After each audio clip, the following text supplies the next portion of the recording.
Hello, everyone, and welcome to episode 7 of the Luna's Galaxy podcast. My name is Emmy, but you can also call me Luna, and I'll be the host of this show. The Luna's Galaxy podcast goes live on Apple Podcasts, Spotify, YouTube, and other podcast services on Tuesday, every 2 weeks. And for this episode, we have 3 segments. So we'll be covering some gaming news, talking about what I've been playing, and we'll be doing some questions. So no topic of the show for this week, but, I still think we have a lot to cover, so hopefully this is lengthy enough.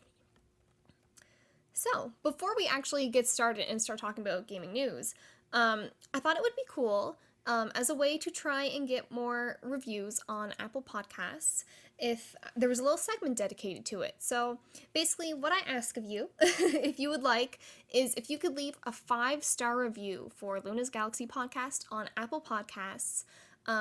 Type out a little review, just say you like the podcast, give your thoughts about it, whatever, and I'll read them on the show. So, leave a review, 5-star review, and I will read your review on the podcast before we really get into things. And so I just thought I'd let you guys know. So maybe next week, if you guys are interested in leaving a review, I'll read them here.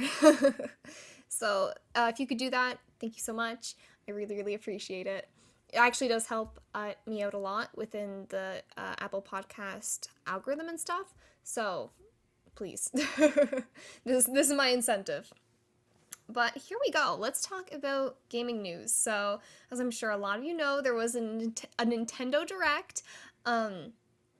Very exciting, very good stuff. So this was Thursday? Yeah, Thursday. I don't remember what date that was, but it was a few days ago now. There was a big 40-minute long Nintendo Direct, and it was really good. It was also very weird, but it was a good, fun Direct. So let's get into some of the stuff that was announced here. So first off, one of the biggest things, the Mario movie. So there's going to be a Mario movie. They announced it's going to be releasing holiday 2022. We didn't get to see any sneak preview of it, but we did get to see the voice cast, which I think a lot of people had a similar reaction to that when, you're just watching the Nintendo Direct and then you see Chris Pratt as Mario. And I'm like, what?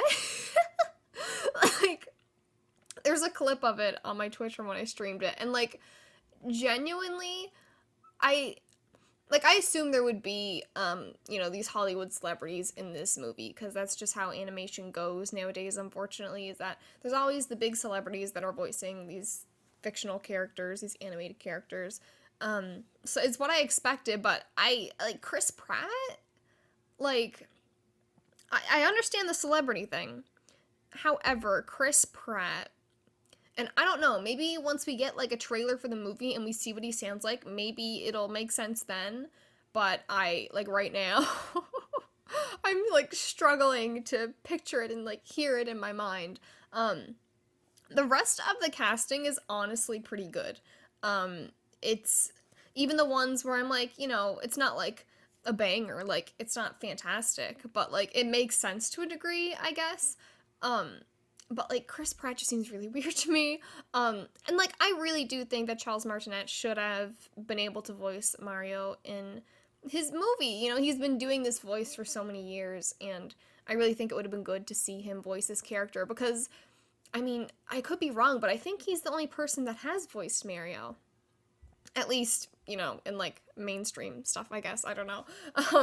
But I really do feel like this could have been really good for him, and I feel like he deserves it. Everyone knows Mario's iconic voice, and it doesn't sound like Chris Pratt, so I don't know. It seems like a weird decision to me. I would have liked to see Charles Martinet do it, but Charles Martinet is going to be doing some sort of cameo in the movie, which I'm kind of theorizing could be Waluigi or Wario, but we'll see. We'll see about that. It could just be, some random one-liner from a random character. But other than Chris Pratt, the cast is actually pretty cool. So, Jack Black as Bowser specifically, I'm very excited to hear. I think that'll be really cool. And Seth Rogen as Donkey Kong. I don't know if you guys were on Tumblr back in the day, but it really reminds me of when I'd be on Tumblr and there would be these shit posts of Hollywood celebrities casting for your favorite video games.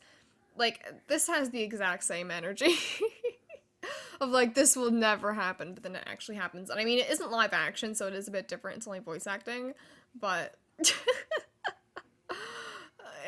I'm very, very curious to see how this will turn out. And honestly, I'm really excited to see the movie. I will probably be seeing it when it comes out, so. But yeah, new Mario movie casting is very interesting. We'll see how it goes. But the next really big thing that was in Nintendo Direct is Nintendo Switch Online expansion pack. So they announced that there is still going to be the regular Nintendo Switch Online package that there is now, but in late October they're going to be releasing the expansion pack, which they are going to be charging more for. They haven't posted how, like, what that difference will be yet, which, you know, we'll see. I don't think it'll be that much more because what they're offering isn't that much more.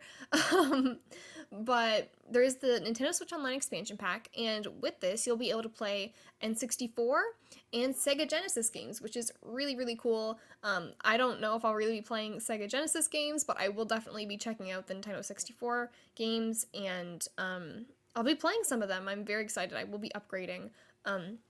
So some of the games are going to be Mario 64, Ocarina of Time. There's a lot more, but those are the iconic ones that I thought of that are going to be coming out when it launches. And then they were showing some other games that are going to be coming out down the line. We don't know when, but Banjo-Kazooie and Majora's Mask. So there's also a lot more, but those are the ones that caught my eye. And I am very excited to play Banjo-Kazooie because I know what an iconic game it is. It is a 3D platformer. It seems like the kind of game that I would love. And, you know, I just didn't grow up with it. I didn't have a system for it. I didn't have an N64. And I think it was also on Xbox at a time. I never had an Xbox. So I never got to play Banjo-Kazooie, but I know how beloved it is. And so, you know, finally getting a chance to play it is very exciting for me. That's honestly the highlight of this for me. I'm definitely going to be playing Banjo-Kazooie, and I'm really curious to see what other games they will end up putting out, because obviously Banjo-Kazooie is, I think, owned by Microsoft now, and there are other games like Conker's Bad Fur Day that were on N64, but now, you know, rights and stuff. So, but I'd like to see games like that. I think there are so many cool games on the N64 that I never got the chance to play. I would like to play more of them. You know, same with Majora's Mask. I'm probably going to give Ocarina of Time another shot when this comes out, because I've tried to play it before and I just ended up dropping it. And also Majora's Mask. So this is very exciting for me. Like, that was honestly probably the highlight of the Direct. I just hope that we get some sort of consistency with games and some quality games coming out of this, because I know a problem that a lot of people have had with the Nintendo Switch Online service so far has been that, you know, there's not the iconic games that people actually want. It's just like these random obscure games that really no one's really interested in, and coming out like every few months just randomly, and it seems like there's no sort of structure or plan, I guess. So hopefully it's kind of consistent, some good games, you know, but we'll see how it goes. I think also Mario Kart 64 is going to be on there, and there's also multiplayer, I believe, online, and I believe also split screen, so that's pretty cool. I'm pretty excited about that as well. So yeah, very, very exciting. If you love N64 games or Sega Genesis games, it's probably worth your time to get the upgrade, but we'll see what the price is, because I don't know. I'm gonna guess it's gonna be $10 more, $10 to $20 more. If it's any more than that, that's probably pushing it. But, you know, we'll see how it goes, because the Switch Online service is pretty cheap as it is. Granted, it's not the best online service, so I don't mind paying a bit more to get these upgrades, because it's not like I'm paying a lot right now. But moving on, there was also a new Kirby game got announced. I forgot to put in my notes what the game is even called, but there's a new Kirby game, and I remember when the trailer started, I was like, what is it? It looks like Nintendo Nier Automata, like the setting. It was like this city where there was like plants growing over everything. Some people were calling it like Kirby Last of Us. Like, that was the vibe. But it looks really cute. I think graphically and aesthetically it looks really cute. It looks really fun. And it's also looking like it's 3D, like 3D platformer. And I've never played a Kirby game before. But I believe they have traditionally just been 2D, which, you know, 2D platformers are cool, but they're not really my thing. I'm more of a 3D platformer gal. So I don't know, I might have to give this a shot at some point, because You know, I've never played a Kirby game, and I like 3D platformers, so we'll see how this goes. I think it looks pretty good. Also, Bayonetta 3 exists. People have been waiting for this for so long just to hear more about what is happening with this game. Did it get canceled? Like, what is up? And that was how they ended the direct, was with Bayonetta 3. But some people were thinking it was Astral Chain, which is still a game that I haven't gotten to, although I do own it. People thought it could have been a sequel to Astral Chain, but it's Bayonetta 3. So, and they also said it's coming out 2022, I believe, so that's pretty cool. So, yeah, Bayonetta 3. Also, this is one that I'm very excited for, is Chocobo GP. Now, I don't know why they're calling it Chocobo GP. I'm gonna assume it might stand for, like, Grand Prix. I don't know, that's my guess. I don't know why they didn't just call it, like, Chocobo Racing or something that's more, sounds like a racing game. Chocobo GP does sound kind of weird, but that's what it's called. But I don't know if it's like a remake of Chocobo Racing or a sequel. Like, I feel like I don't know much about it, but it looks really cool, and I like kart racers. Y'all know that I love Mario Kart, I love Crash Team Racing, and I'm very excited for this because I love kart racers and I love Final Fantasy. So this is very exciting. This is probably going to be a day one buy for me. Also, some people noticed that Steiner is actually looking to be a playable character in this game. So, I don't know how this is going to work out. If, you know, there's obviously going to be chocobos. It looks like there's like white mage, black mage. You know, I can't remember exactly, but there's probably like a Moogle in there or something. But if we could play, you know, a racing game with like actual Final Fantasy like party members, that's really cool. Because we did see Steiner, so is Cloud going to be there? Is Lightning going to be there? You know, there's so many characters, and I think that could be so cool. So I'm very excited for that. That's also coming out 2022. And it has online multiplayer, which is, I'm very excited. I'm very excited. This is going to be a fun community night game, I think. We also found out there's going to be an Animal Crossing Direct and a Smash Direct. So the Animal Crossing Direct is going to be in October, but they did not give a date for it. And then the Smash Direct is going to be October 5th, where they're going to be revealing the last fighter.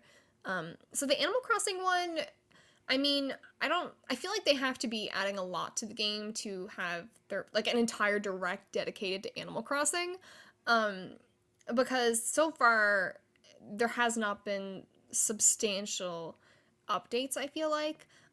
We do know that we're going to be seeing Brewster and the Roost, that was teased, but obviously there's going to be more if they're doing a whole direct dedicated to it, so I am kind of curious. I don't think it'll get me back in the game. At this point, you know, I would rather wait until there's like a new Animal Crossing, or even if they just like ported New Leaf or like Wild World or something to Switch, I'd play that, but I don't know. I feel like my problems with New Horizons would, like, you need to like completely rehaul the game, so I don't expect that to happen. So we'll see what the Animal Crossing updates are, because genuinely I don't really know. We are going to be getting the Roost, but no, I don't know what else it'll be. And then yeah, the Smash Direct. Final Fighter. They were once again emphasizing this is the last we're going to be hearing from Sakurai about Smash. I'm not a Smash player, but you know, if it's Sora, I might have to I might have to get Smash and see how it goes. But yeah, I'm really curious to see who it will be. We have obviously been theorizing about this for what feels like years now. I mean, really, it has been years, because this is the second Fighter Pass. So we've been talking about this for years. I am kind of excited to stop thinking about it. But, you know, we'll see if it's going to be Sora, it's going to be Master Chief, Crash Bandicoot, Fortnite guy. Like, there's really so many possibilities. So we'll see. I'm very curious, and I think the unfortunate thing about it is that I feel like people are going to be disappointed no matter who it is, because they're going to be upset, you know, if they didn't get the one character they wanted, which obviously I guess some people will be happy if they get the character they want, but, you know, there's only one spot, and there's probably at least, like, 5 to 10 characters that a lot of people are really clamoring to, so, you know, I feel like maybe if it's one of those 5 to 10 characters that people have been really asking for, maybe it'll go okay, but if it's not, I don't know how that's gonna go. So we'll see how that goes. Also, this is You might think this is a weird thing for me to mention, but Disney Magical World 2 Enchanted Edition is coming to the Nintendo Switch this holiday. And I'm just throwing this out there because these games were originally on the 3DS. There was Disney Magical World 1 and Disney Magical World 2.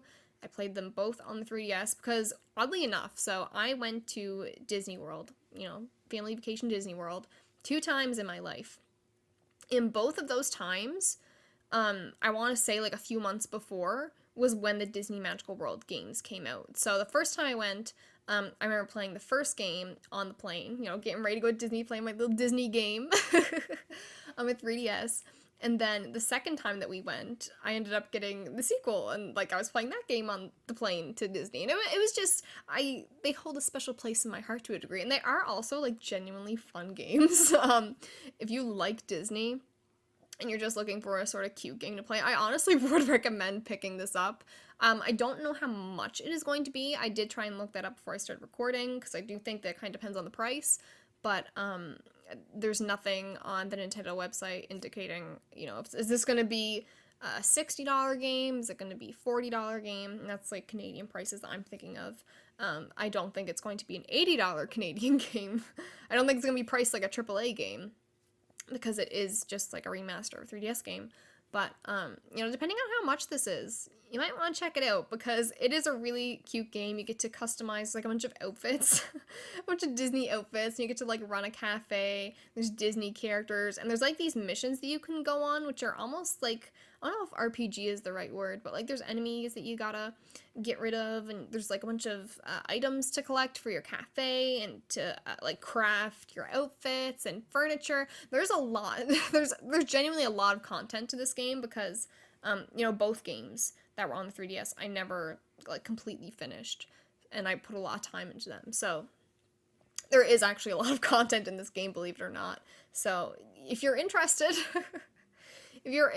I do recommend checking it out.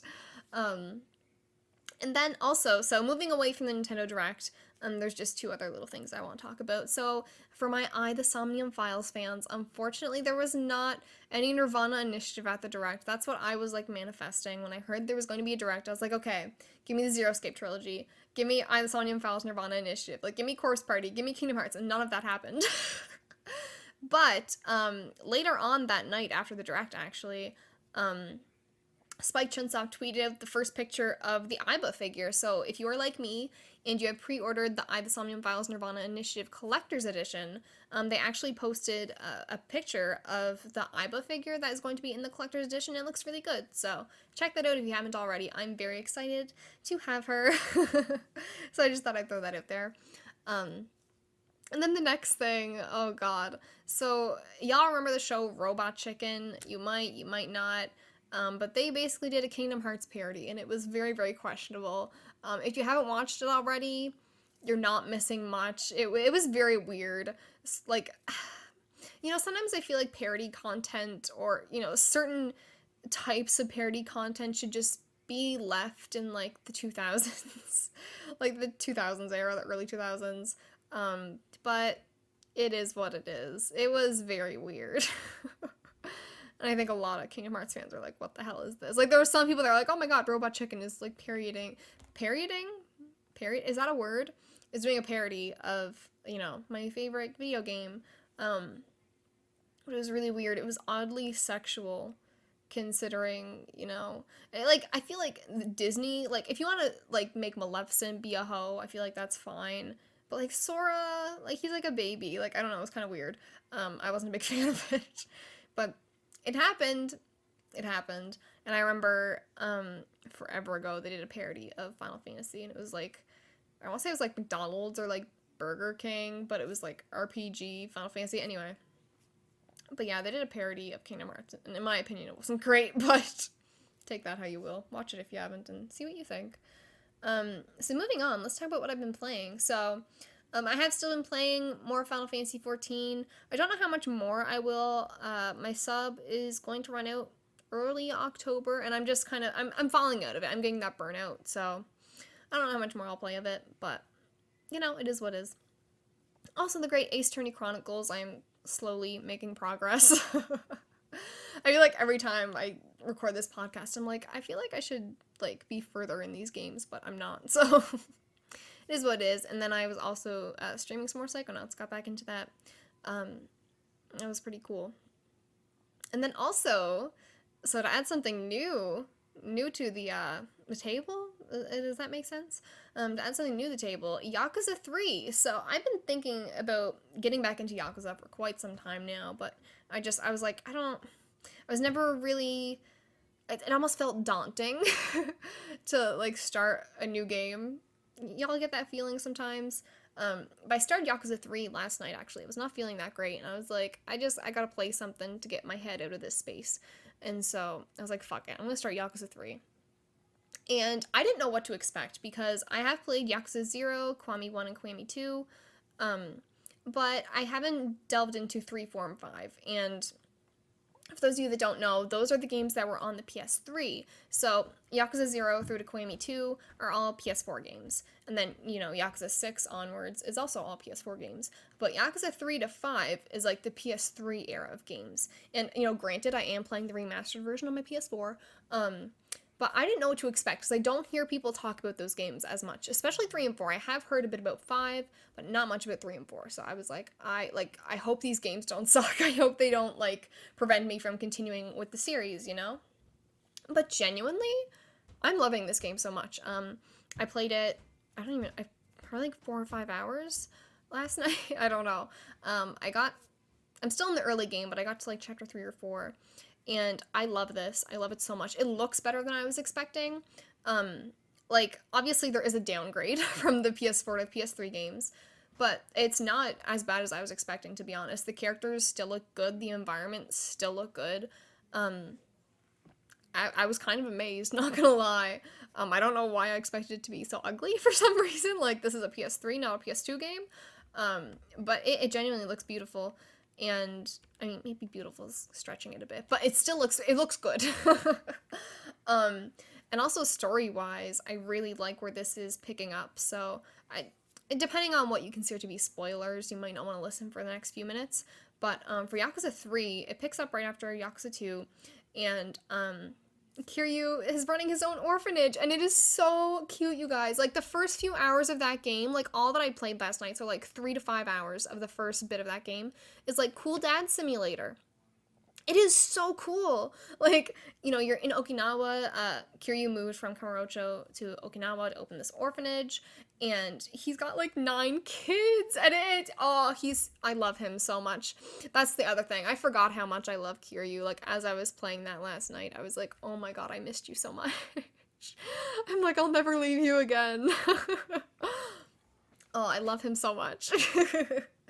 But, the gameplay also was another thing that I was like, I don't know how this is going to go either, because, once again, it's an earlier game. I feel like some PS2, PS3 games can feel kind of clunky, but from what I've played so far, the gameplay, it feels the same as, Yakuza 0, Kiwami 1, Kiwami 2. It's that same sort of thing. I don't have any issues with it so far, so really enjoying the gameplay as well. I was nervous. I was kind of nervous going into this, but honestly, I like the setup. I like the premise of this one better than I did Yakuza 2. I don't know how much that will continue throughout, but, like, just getting to play as Kiryu for a few hours with, like, taking care of 9 kids, and there's, like, these heart-to-heart moments that he has with the kids, and I'm just like, oh my god, like, you're such a good father figure. And they're in Okinawa as well, so they're on, like, this, there's a beach right by the orphanage, and it's beautiful, and Kiryu's always wearing this, like, Hawaiian shirt. Oh, I love him so much. It was so much fun playing that last night. And I do like where the story is going as well, but I won't delve into that too much for spoiler reasons. I don't know how much of, like, the minigame stuff is in the earlier games, so, like, 3 to 5. There is some. I played some golf yesterday. It was, like, main story, main scenario golf that I had to do. It's not great, but there is golf in Yakuza 3. I don't know if there's gonna be, like, hostesses, like, hostess clubs and all that stuff, but there is some stuff in there, so I'm looking forward to playing more of this game. I love it. So moving on, let's talk about the question segment of this week. So because Halloween is coming up, because October is coming up, I know a lot of people, myself included, like to play those spooky horror games during the month of October. So, not just the 31st, but all throughout the month, we like playing spooky games. And so, we're not in October yet, but I figured now was a good time to get some suggestions out to you guys about, what games you can play to get in the vibe of October and Halloween and all that stuff. So, this episode's question of the week was, what's a spooky/horror game that you would recommend others to play during October? Pretty simple question. But y'all had a lot of answers, so hopefully all these answers give you some recommendations and some ideas about what you want to play. So, starting off with the Discord answers, we have Trenton. Trenton said the combination of Resident Evil 7, Biohazard, and Resident Evil 8, Village are the perfect combination to spook you throughout the month. They're also just genuinely good games. I feel like I'm a bit too of a scaredy cat to play those games, but for y'all that are up to the challenge, Resident Evil 7 and Resident Evil 8, apparently they're pretty good. They're pretty spooky. And then Matt said, ooh, this is a good one. If you're looking for a scary game to play alone, of course, suggest Outlast 1 and 2. But usually during October, me and my friends play Dead by Daylight or Friday the 13th. Also Oxenfree, that's a great one. So, yeah, I think multiplayer games, Dead by Daylight and Friday the 13th, I haven't played them myself, but they sound like good choices. Also, I know I think Matt said this to me before, but there's also been other people that have recommended Outlast 1 and 2. They're really scary, aren't they? like I do want to be scared, but do I want to be that scared? I think they're really scary games. So if you really want to be scared, probably play Outlast, but I don't know if I'll be doing it. And then Falsey said Super Mario World 2, Yoshi's Island. The crying Mario is guaranteed to haunt you. And I remember reading this in the Discord earlier in the week. I was just like, what the fuck? I haven't played that game, but I'm just like, what an interesting suggestion. So if you want the crying Mario, I feel like I have to Google that now. Like, what does crying Mario sound like or look like? Apparently it's really scary, so check it out, I guess. And then Oblivion, also known as V, said Luigi's Mansion. Not spooky, but same vibes, and it's a super cute game. I played a bit of the Luigi's Mansion game that was on the 3DS, and I wish it clicked with me better, honestly. It is definitely a vibe, though. It is definitely a vibe for Halloween, so I do recommend it for that reason. I don't know what the newer one on Switch is like, though, so. And then Gamer Gal Mila said Animal Crossing's Halloween event because horror games are too scary. Completely understandable. Completely understandable. I didn't do the Halloween event last year. I don't know if I will this year either, but have fun. I have done Animal Crossing Halloween events in the past, I believe, with New Leaf, but I never got to it with New Horizons, unfortunately. But yeah, Animal Crossing Halloween event is definitely also a vibe. And then Adam said Deadly Premonition has a few scary moments, though it's mostly not very scary. Still had that vibe, though. Great game. I think another sort of vibe game, is the Nonary Games horror? Is Zero Escape horror? I think it kind of is. So, similar, I think that's kind of what Adam's getting at with Deadly Premonition. There's moments, but it might not be, it's not the main appeal to it, I'm guessing. I haven't played it myself. But in a similar light, I would probably say the Nonary Games. And then Desi Spark said there's some RPG games if you want that route, such as Mad Father, Misao, the Corpse Party series, The Witch's House, and IB. I assume it's how I say IB. IB. We're gonna say IB. And yes, Desi Spark, I'm going to be playing as many of those games as I can. So I'll be getting into this a bit more later, but my plan for October is to play as many RPG Maker horror games as I can, because I fell in love with Corpse Party last year, and so I want to play more games like that. So literally everything on your list is in my plan to play for October, as well as a few other ones. So definitely check those out if you are interested. And I think one thing that appeals to me with RPG Maker horror games is that like the visuals I don't think are going to scare me as much. I don't know, I've only played Corpse Party. But, I think that's one thing with like Outlast 1 and 2 and Resident Evil games where I'm like, I don't want to like see like gore or like just really scary things. I'm more of a psychological horror type person, in some ways. But so definitely check those out if you do want to be scared, but you don't like seeing the really like, I don't know, creepy creatures and shit. And then Captain Redbeard TTV on Twitter said, Silent Hill 2 is one of the saddest and scariest games I've ever played. Granted, I don't play a lot of scary games, but it was very well done.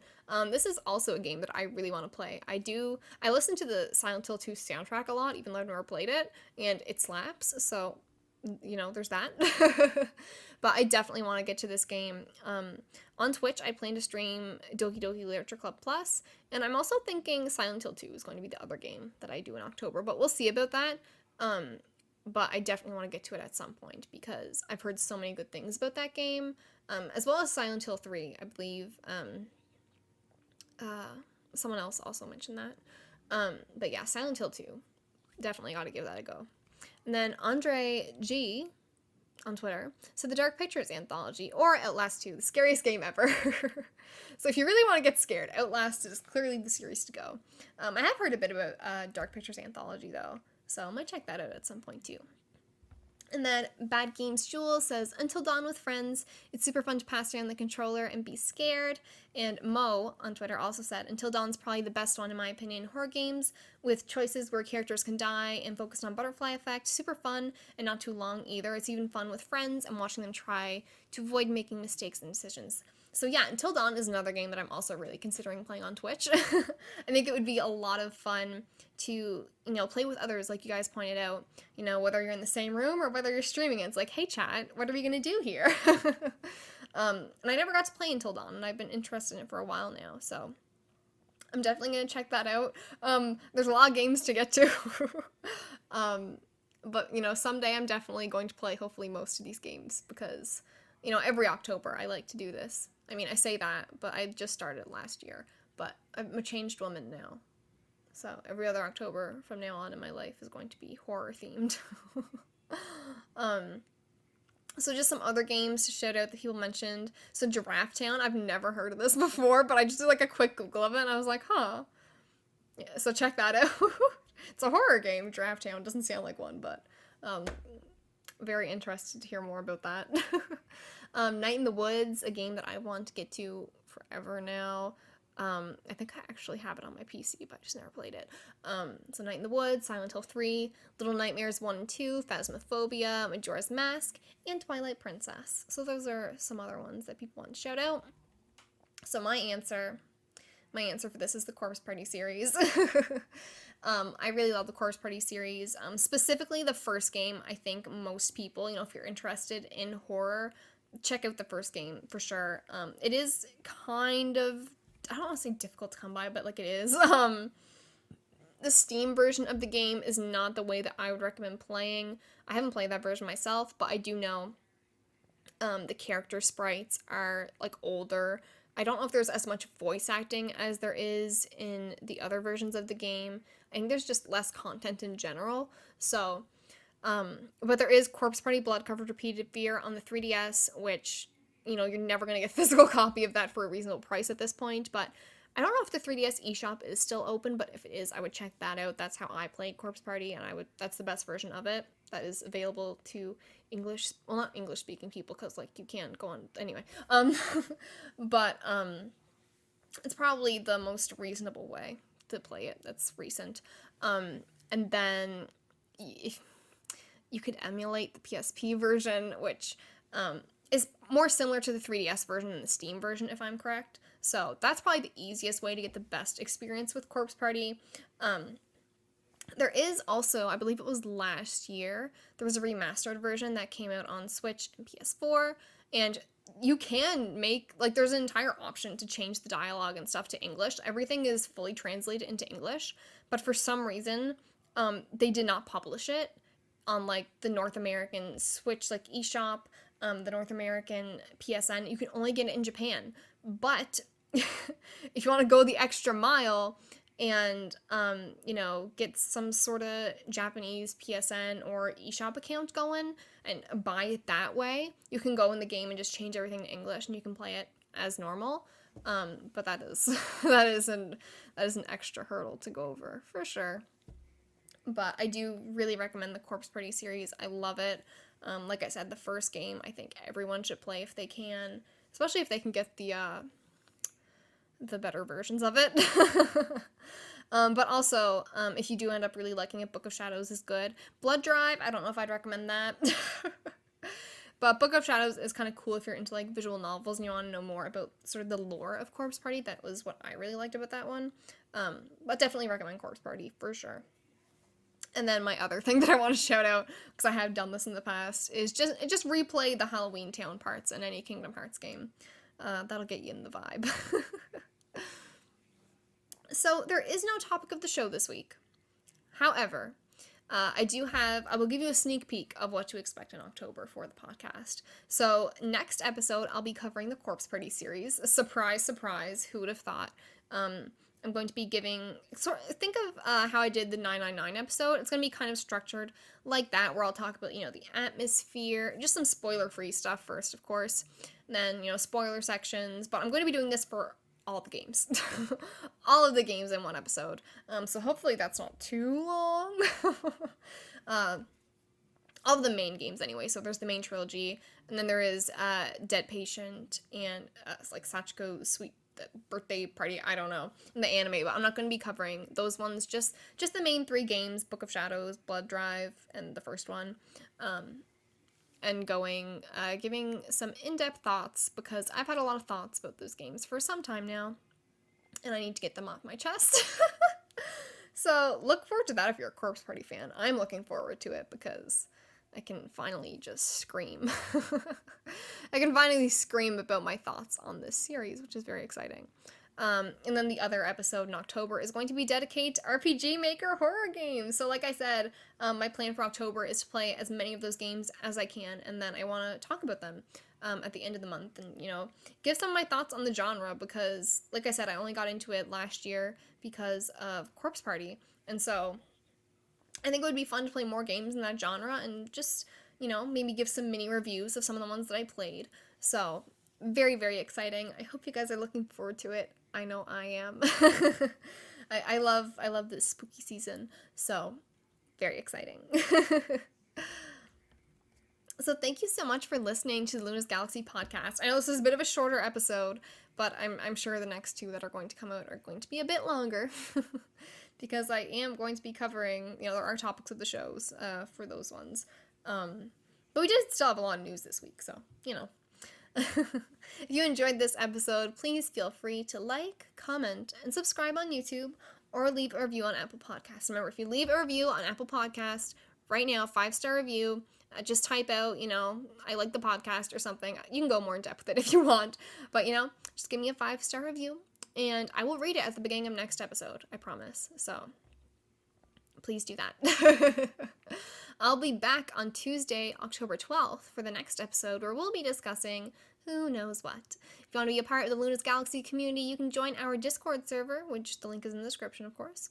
You can keep up with me on Twitter, Instagram, or Twitch, where I'm at EmiLunaGames. And I hope you all have a wonderful day, and I'll see you next time. Bye-bye!